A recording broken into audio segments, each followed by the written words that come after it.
no futuro no futebol. Neymar. Eu acho que tem um caminho. স্কটল্যান্ডের বিপক্ষে match দিয়ে 3 বছর পর জাতীয় দলের হয়ে মাঠে নামছেন নেইমার জুনিয়র। তবে সদ্য চোট থেকে ফেরা এই ফুটবল জাদুকরকে কতক্ষণের জন্য খেলাবেন ব্রাজিল কোচ?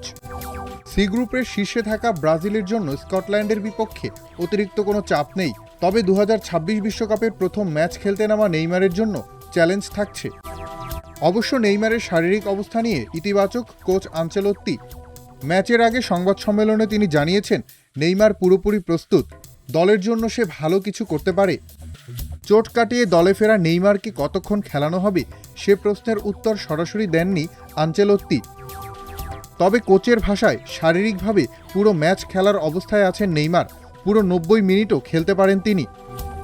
বুধবার বাংলাদেশ সময় ভোর 4টায় স্কটল্যান্ডের বিপক্ষে মুখোমুখি হবে ব্রাজিল। 5 বারের চ্যাম্পিয়নদের পারফরমেন্সের পাশাপাশি সবার বিশেষ দৃষ্টি থাকবে নেইমারের দিকে।